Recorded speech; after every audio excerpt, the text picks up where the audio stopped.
Hey everyone, it's Peter Kerr from Daydream Nation, and I've got Reed Little from the Contrarians to the channel. How are you, Reed?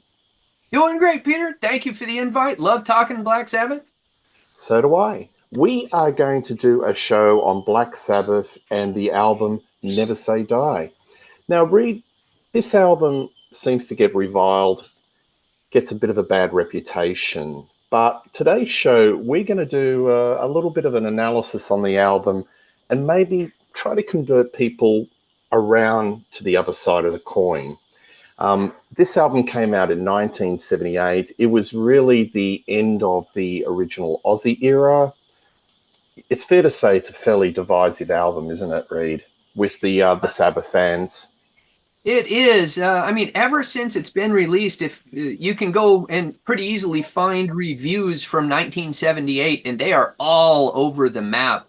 So, divisive is a good word for it. People had lots of different opinions, most of them trending towards negative. There were not a lot of real positive things. Some people had positive things to say about individual songs, but not so much the entire album. Yeah, so we actually met, I think, you and I, on the Contrarians, and one of the very first shows that we did was, I think it was it was a mega panel, and it was on Is This a Dark Horse album? And the opinions were wildly varied. Went from this is just stinks, this album, to um, this is an unsung masterpiece. I think Martin Popoff was on the panel, and he was one of the ones that rates this very, very highly. Right. And you and I have done the Sabbath show, ranking the top 10 albums, but my recollection is none of us had included this album in the top 10. So as we go through the journey, maybe, listening to this album quite recently in preparation for the show, we may have, ranked this a little bit higher. So, all right, well, we're not going to do a song by song analysis. It's more of a general conversation just about the album per se. So let's just go through some components. Let's talk about Tony Iommi's guitar sound on this album. It's quite different, isn't it, Reed? It hasn't got that thick, sludgy, doomy sound. This is not a doom album per se, is it? No, it's very strange. And as I always preface, in this day and age where we've had multiple waves of remixes, remasters, re-releases, I'm never sure if what I have now is I've got what I have on CD is a 2016 release. It's a remaster. Although I think it was remastered in 2009, although this album's from 2016. Um, and before that, I had heard the album on cassette way back in the day. So I don't know what it originally sounded like. I can only speak to what it sounds like on CD. And you get, I think, a wildly varied palette of guitar tones. His tone is unusually bright and happy sounding on many songs, but again, at least on this mix, his lead tone is drastically different from his rhythm tone. His rhythm tone is very bright and present, and the lead tone is very bizarrely lo-fi is the current like buzzword, right? It's very dark, it's very back in the mix and kind of thin sounding. And I really wonder when they were remastering it if there was some kind of trouble with the tracks, if they couldn't, if they couldn't change the EQ on it or something, but it sounds completely different than his rhythm tone. Um, Do you think do you think this might have been a deliberate move to keep ahead with what was happening in music at that particular time? Because 1978, Sabbath were kind of, I think I said it in the Contrarian show, yesterday's heroes. They're a little bit out of fashion, and there was a lot that was happening in the music world, like post-punk, new wave, disco. I'm saying all these genres, but Sabbath were definitely that sort of Sabbath sound. Masters of Reality, Paranoid. It was kind of a little bit how I would say passe to the average music lover. Do you think he was going for a more radio friendly type of mix and tone on his guitar to get that sort of killer hit single, or get a little bit more of a, get Sabbath on the upswing? I would be shocked if that was the case. I think Tony, well, really the whole band, but Tony's always been the most creative in terms of the songwriting. Geezer writes the lyrics, and Ozzy does vocal melodies, and I think Bill provides his most of his parts just during the recording. But Tony's always seemed to live in his own little bubble. I think he kind of very stubbornly just stuck to this is my thing, just holds it close, and he's not going to let anybody else add it. But you can tell from the way this album kind of stumbles around trying different approaches, they were definitely trying to find a new niche, because they weren't commercially dead. They were too big to be commercially dead. And in fact, in the UK, they had two hit singles off of this album, which still kind of blows my mind that in 1978 they could have hit singles. But it is very out of step with hard rock in 1978. You have two AC/DC albums in 78, Power Age, and If You Want Blood, You've Got It, Rainbows, Long Live Rock and Roll. Of course, the first Van Halen album, Van Halen goes on tour with them. So you're talking about groups that are doing shorter, faster, riffier, more aggressive music. And then Sabbath comes in and they're slower, they're jammier. And actually, I would say Never Say Die is is much less riff oriented than the Four Glory Days albums. More songs. And you were making reference to its brighter sounding. Is that a counterpoint to what was happening on radio and popular music? Because it was a lot brighter. That doomy stoner rock, as I said, is very much of the early 1970s. Later 70s, the sands were shifting. So I'm thinking maybe consciously or subconsciously, Tony did adjust his style with one ear of what was happening there and adapting it and putting it through the prism of Black Sabbath. Because there is a lot of songs here that are very un-Sabbath. But I do see a lineage, Reed, with their prog explorations with Sabbath Bloody Sabbath, where you've got time signature changes, change a key, songs that are just going left or right unexpectedly. They still have that flourish for taking songs in a different direction. Another thing I noticed in this is that Ozzy is a Beatles fan. And he loves to do these little Baroque Beatle flourishes with harmonies and vocal lines. And like even Never Say Die, there's a moment where he goes, Never Say Die, sort of very Beatle-esque. He throws these little sort of melody lines. One, of course, looking at this from 2024, we're an awful long ways away. So you can really only think of or look at what the band members have said about the recording process. And it's hard to imagine based on what they have said, which is consistently, it was when their drug problems were at their worst. It was when their drinking problems were at their worst. They would have entire days where they would get up and they rented out a theater, an actual like movie theater, that they were doing rehearsals and writing songs so that they could go record what they had just written that night. And they would often just show up and everybody was too stoned to get anything done. And they would just go back to the hotel and go back to bed. So in that kind of condition, it's really hard to believe that much of what they did was really well planned. I think a lot of what you're getting is just, the guys are so who they are. Tony is so Tony and Geezer is so Geezer. The music that comes out of them just comes out naturally, even when they're almost completely non-functional. Yeah, I understand that, but I still think that you can't help and cocoon yourself. There is always going to be a reference point to what's happening. I mean, they're touring with bands. They're seeing what's out there, what the kids are digging. And if the kids are digging songs that are brighter, shorter, faster, more melodic, then, there's going to be some sort of, influence, directly or indirectly.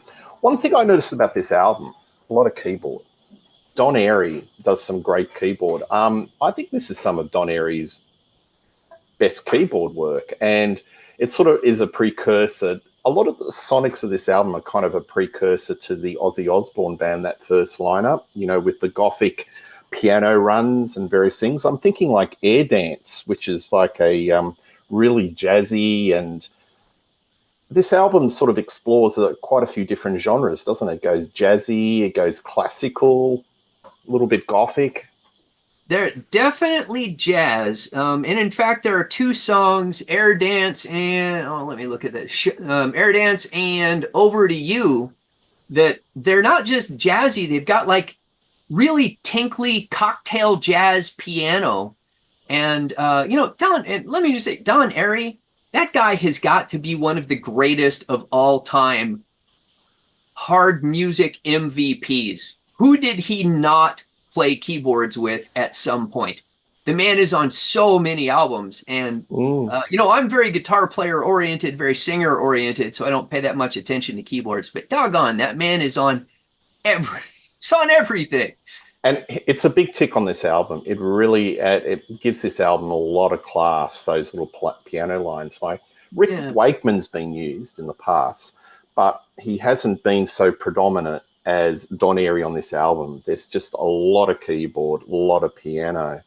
Right. But at the same time, this is the death knell of the early band, because it was very specifically those jazzier elements that finally made Ozzy so put out with the whole process that he flat out just refused to sing on two songs.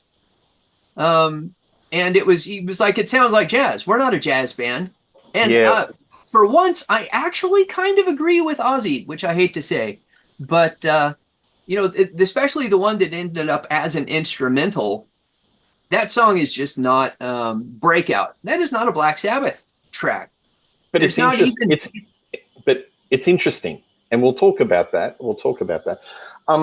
It's a very Sabbath album. There's only a few moments where it kind of goes back to the traditional. So Johnny Blade, there's bits in that song where it goes, oh, okay, it's back to the traditional doomy riffage.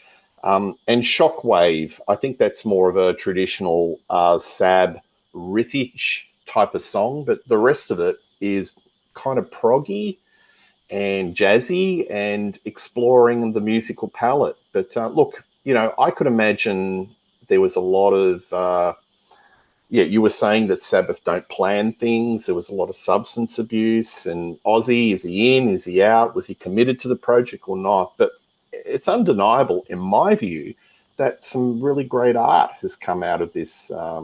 So there's a couple of things I want to highlight. Bill Ward, his drumming. I think this is the best drumming that Bill Ward's done on Sabbath. It's ferocious. And he is the only member of the band, Reed, that gives this project a big tick. He likes it. The rest of the band, they say, oh, it was a mistake. This is the worst album. But he really is very a big fan of this album, and you listen to his drumming, it's the patterns. He's the most valuable player on this album, I think. He is absolutely ferocious. I often think of this as his Animal from the Muppet Show album. Did you guys have the Muppet Show in Australia? Come on, Reed, we're not a backwater, mate. Well, I don't know how some of these things translate, across the equator. But he's all over the album. But Bill, obviously I've never interacted with Bill Ward, but sometimes the statements he makes are so childlike. And it's like he was so happy that Ozzy was back in the band. And if you read the quotes at the time, he's just like, I didn't care what else was going on. I was nearly dead from drink, but it didn't matter because my mate Ozzy was back and I was the happiest man in the whole world. And so he goes to this album and just turns in a killer drum performance. just because he's so happy that Ozzy's back. Even though, like, the rest of the band is burning down around him, he apparently doesn't notice or care. I think he's a confidence player. So if he was in a sporting team, there are certain people in sports teams, they need confidence, they need the right people around them, the social circle. And he doesn't seem as confident when there's a band member missing. And that band member, it seems to be Ozzy. So I think when he's happy and he's got the people around him, the circle of people around him, it comes out and he's playing, and it's evident that he's happy. And the drumming is just all the way through. He's always described himself as a percussionist, not a drummer. And this is really to the fore. It's not like a traditional drumming album, is it? No. And you often hear people talk about how Black Sabbath was the jazziest of the early heavy metal bands, which often I think that's not true at all, but it's definitely true of this album. And to the extent that it's true on the earlier albums, it's always talking about Bill, not the other guys. You know, Geezer is not a jazz bass player. Tony can play jazzy, but he's not really a jazz player. Ozzy obviously is worlds away from being a jazz singer. But as a percussionist, Bill does a lot of very jazzy things. Yeah, but Ozzy does have jazzy type of vocal lines where the vocal line goes up and down over the notes, kind of improvises. So although he's not a direct jazz singer, he does have these little funky intonations, so to speak. But another thing I want to highlight, Reed, is lyrics. I've always said that Geezer Butler is the most underrated rock lyricist. And the lyrics on this album are outstanding. Johnny Blade plays like a three-penny opera from the back streets of London. It's quite compelling. Never Say Die. I think that was, you look at the lyrics of that as just, it's kind of probably a mission statement that, no, we're still around and we're going to persevere. Junior's Eyes, a very moving type of motive lyric about seeing his dad. It was originally written prior to Ozzy returning to the band, but they modified it in respect of Ozzy Osbourne, whose father, I think, was very ill and passed away. I don't know. I might get the timings wrong, but it sort of related it to Ozzy and his father. But, yeah, look, Geezer's lyrics, especially those first couple of albums, are wonderful. They're incisive, socio-political, observational, but he just doesn't like writing lyrics. He just goes, I was so happy that Dio came into the band. It was like a weight off my shoulders. But, man, You've written some great lyrics, mate. What do you think of Geezer's lyrics? Well, generally, I love them. I think a lot of that comes not from simply the act of writing lyrics. It's the act of constantly fighting with Ozzy over the lyrics. And I know on this album, Geezer has said he would write a set of lyrics and Ozzy would just go, no, I'm not singing that. And he would have to write something else. So I actually, over the years, Johnny Blade has become, by a long shot, my favorite song on this album. I think it's an amazing song. It's mine too. It's amazing. I think it's my top 10. It'd be my top 10 Sabbath playlist. Love it. It's a great track, but the lyrics are very Judas Priest. I think it's the most Judas Priesty that Geezer ever got with his lyrics. They were much more of that storytelling band than Sabbath ever was. And then, of course, like say, Junior's Eyes, pre-written. We'll never know what the lyrics to Breakout would have been because Ozzy just refused to sing over that song at all.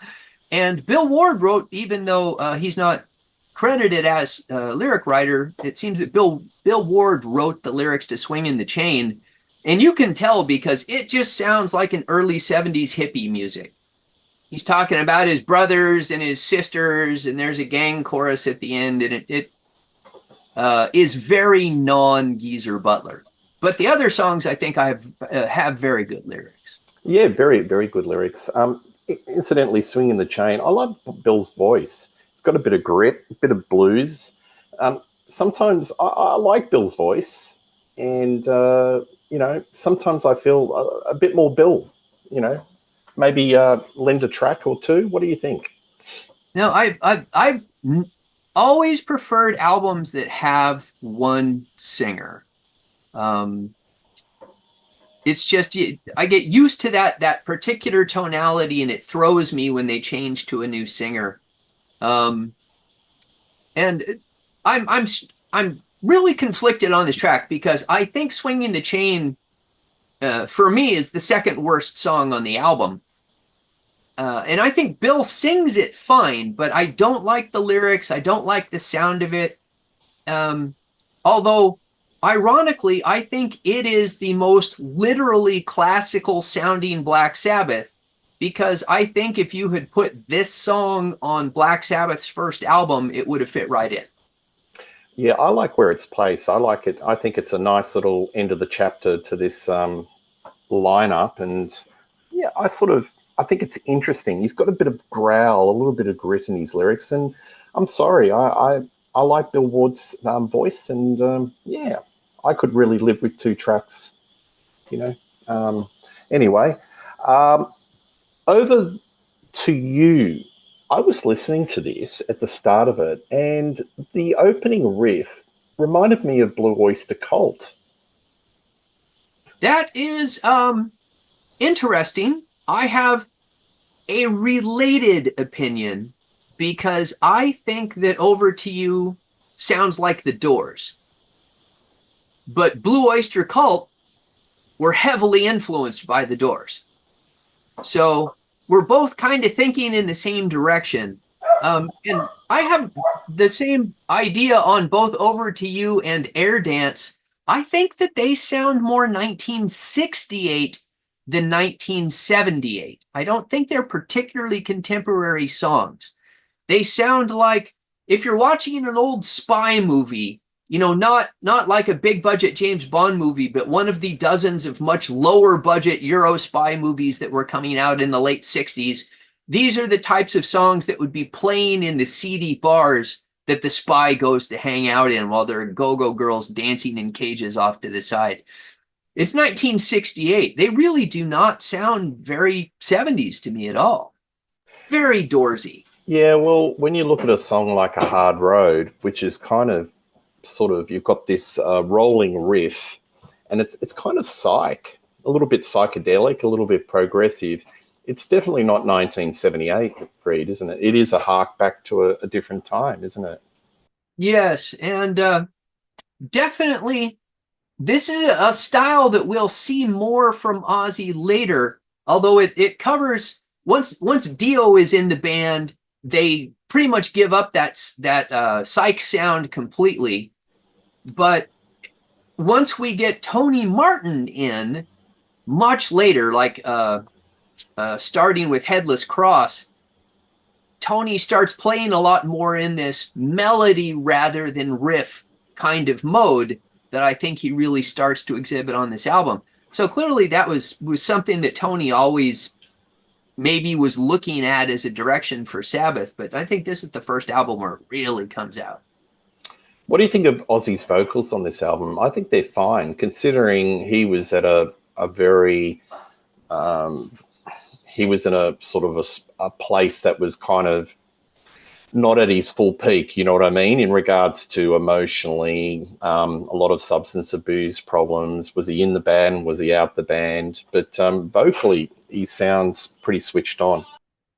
Actually, I think it's one of Ozzy's strongest vocal performances. And again, on this version, I can't remember what the 1978 version sounded like, but on this mix, in fact, I think the drums sound amazing. I think the vocals sound amazing. Sometimes the bass is really muffled. There are a couple of songs where Geezer you can really hear him, but a lot of times the bass is very muffled. And the rhythm guitar sounds great. But yes, I think Ozzy puts in a remarkable vocal performance considering it's a guy who is stoned out of his mind, wanting to quit at any moment and just generally unhappy in life. Well, it's probably muscle memory, isn't it? Even through all that's happening, he's still got that ability, that knack to do a good melody line. Even Bob Daisley, when I interviewed him, he sort of tipped his hat and said, look, Ozzy was always a master at coming up with a wonderful vocal line. And there's some wonderful vocal lines on this album. I mean, like the first song, which was the single, Never Say Die, is a great vocal line, isn't it? And it's Right. it go, as I said earlier in the show, it goes into Beatles territory, very Beatlesque. And a hit in the UK, which is interesting. Hit number 21 on the UK charts. They were able to go on top of the pops.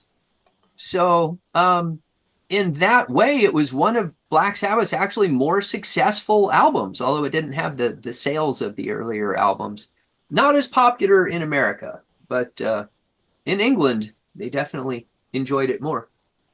So, with this album being a very different sounding album to Technical Ecstasy, which is a little bit more straightforward, rock and roll, a bit more four on the floor. Do you get the sense, the feel that a lot of this may have been put down without Ozzy in the frame, because he was out of the band and then he came Right. back? So do you think maybe a lot of this was mapped out without Ozzy being in the band, thus being a little bit more broader, more exploratory I think musically? kind of. I think Tony Iommi was already sort of eyeing the exits. He was thinking, you know, the band, now they didn't put out their first album until 70, but they had been a band for a couple of years. So he's thinking, we've had a 10-year run. And I know if you look in his autobiography, he says, the Beatles didn't last 10 years. At the time, there wasn't a template for a band lasting that long, surviving that many musical changes. You look at the other people that were part of the early metal scene. Uriah Heep is putting out, they're lost in the wilderness. Nobody's really buying their albums. They're gone. Deep Purple's gone. Yep. Now, Led Zeppelin was too much of a colossus. They were still just moving forward full speed, but they would still get angry just being lumped in with those other metal bands. They never liked that comparison to begin with. So I think he knew that they needed a different direction. And I think he was going, okay, Ozzy's gone. I'm free to do what I want. And what I want to do is a little more, a little jazzier, although I would say more jazz fusion-y than classical jazz, because Tony, a jazz player, what differentiates jazz, not necessarily jazz fusion, but sometimes from rock, is that jazz players play to the chord changes. Rock players usually just play to the bass chord. And that's very much Tony's style. He's going to play to one chord when he solos. So he was not a traditional jazz player, but he could do very jazzy types of lines. And I think he was looking at the fusion that was more popular in 1978 and going, maybe that's the direction I would like to go. And there's a lot of light and shade in his playing. Like, look at Junior Eyes.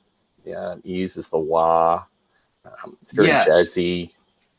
Interesting time signatures. This is a really interesting album, Reed. There's a lot of complexity, more complex than the previous album, Technical Ecstasy. I just think that there's a lot happening.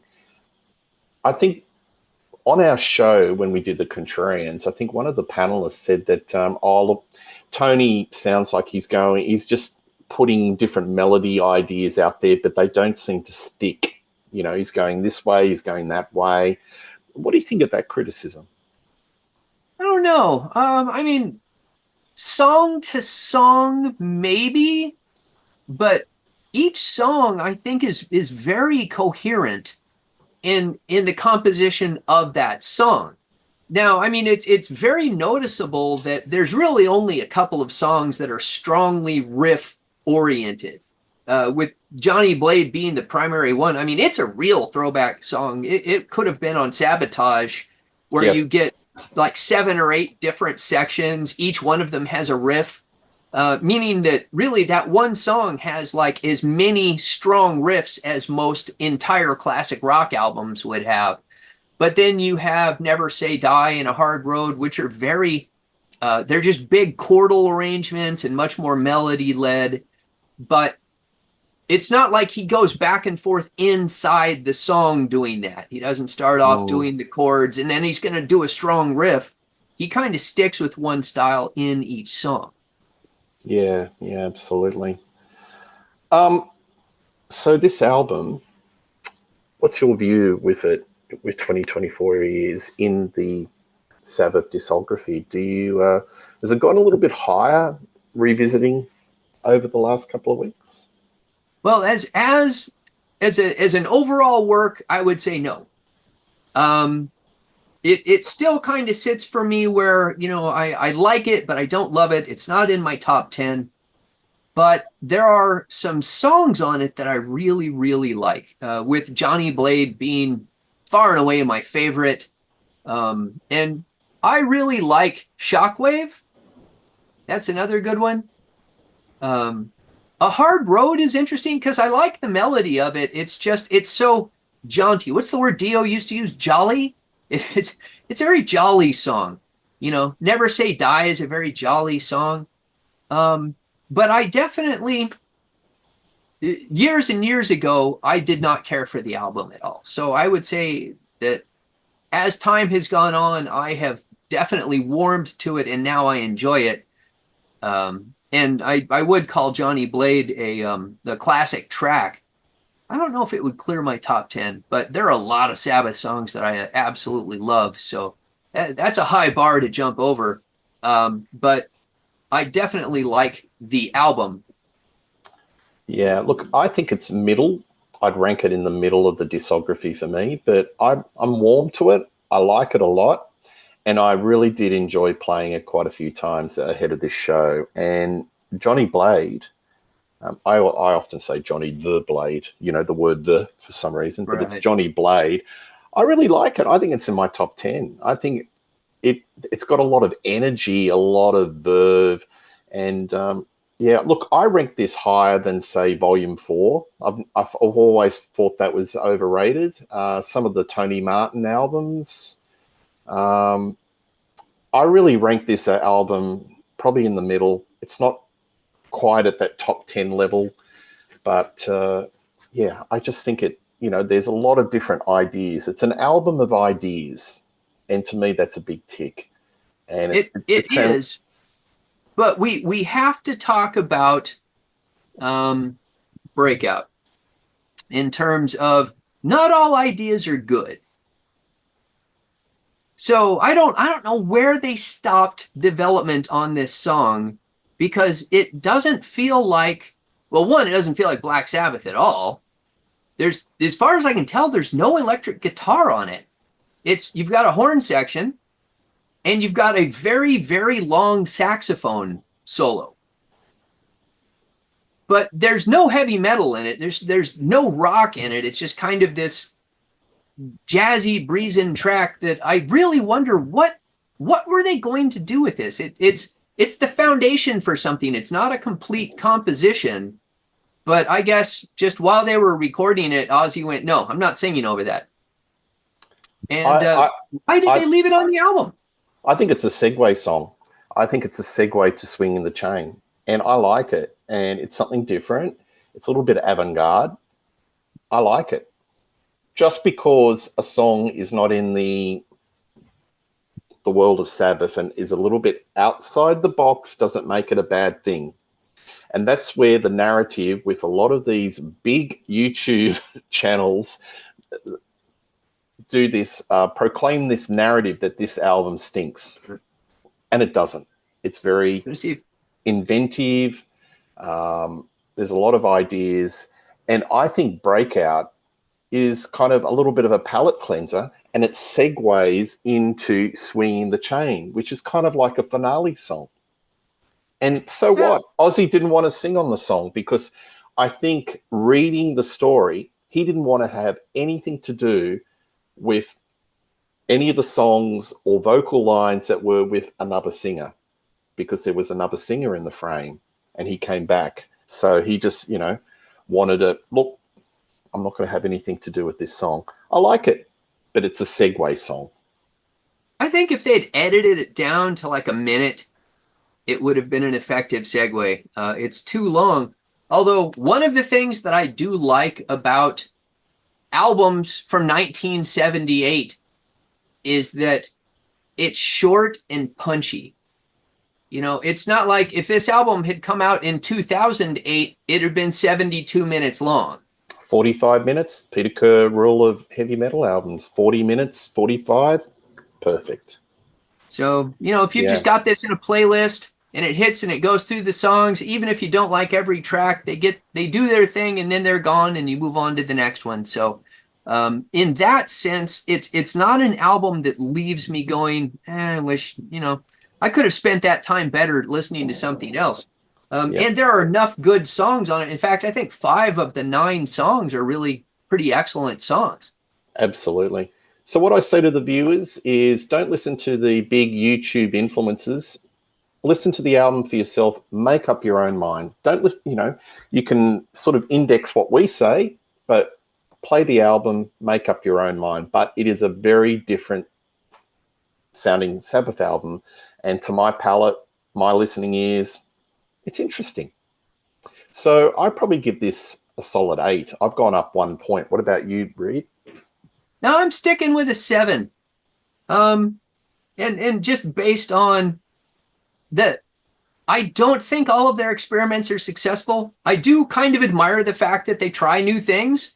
That, you know, he's there. I do feel like Tony's kind of stumbling around trying to find where his direction is going because the world has changed a lot since 1970. It's a bit harsh when you use the word stumbling.